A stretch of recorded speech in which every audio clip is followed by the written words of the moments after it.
ماؤں بہنوں، اب ذرا غور سے ایک انتہائی اہم مسئلہ سن لیجئے.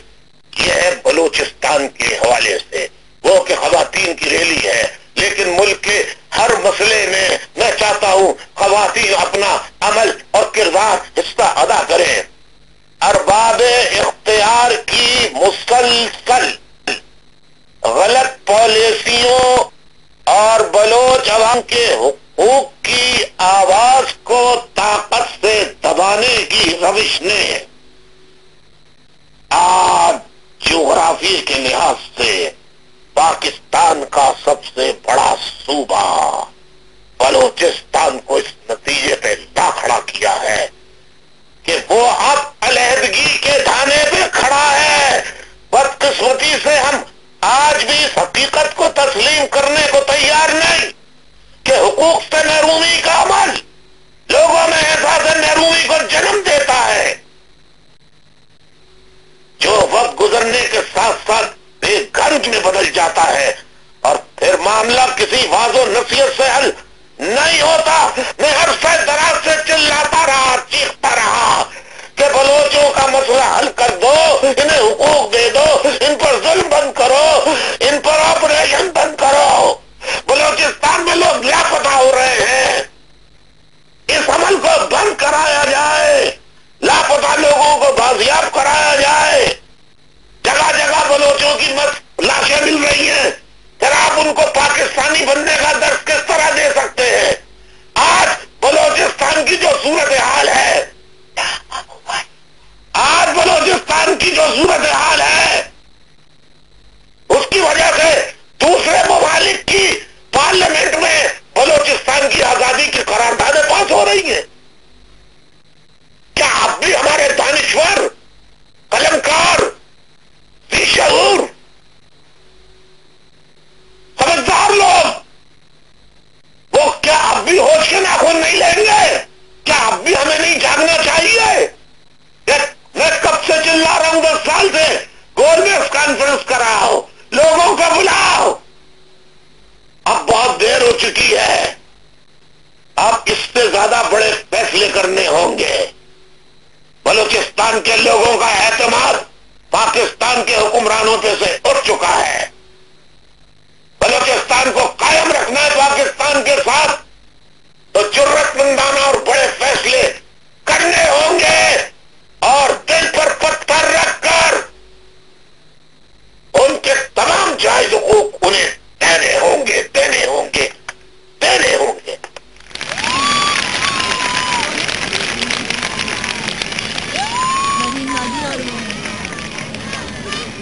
لہذا میں ایک بار پھر ملک کے تمام اکابرین، دانشوروں، کالم نگاروں سے کہتا ہوں خدا را آگے بڑھیں، مظلوم بلوچوں کے آنسو پوچھیں، ان کے زخموں پہ مرہم رکھیں، بلوچستان کے مسئلے کا کوئی ٹھوس حل نکالیں. اگر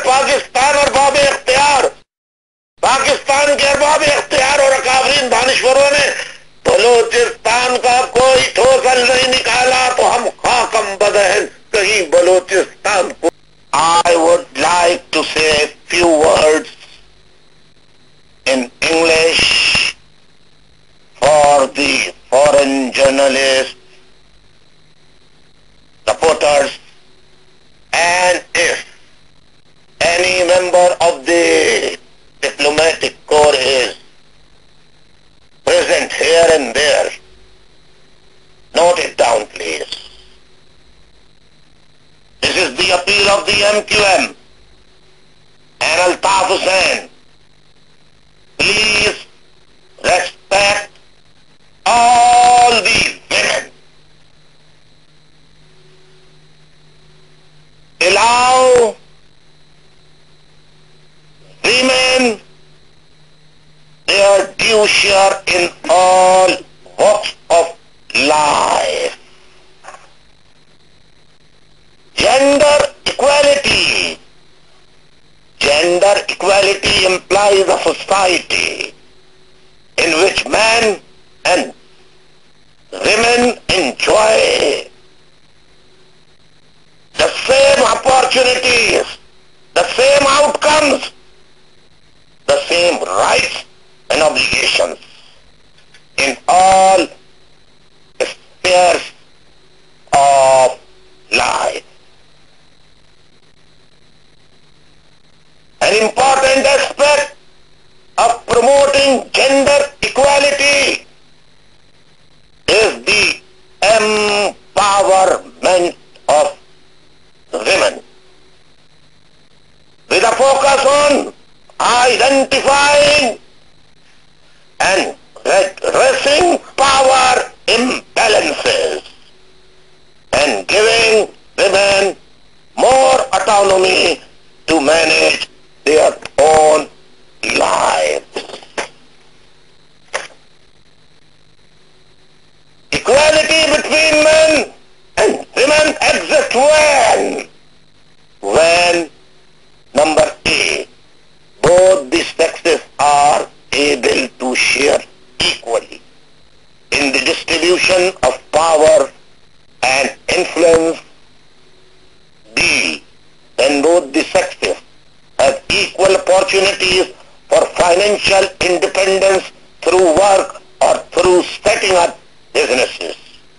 C, when both the sexes enjoy equal access to education and the opportunity to develop personal ambitions.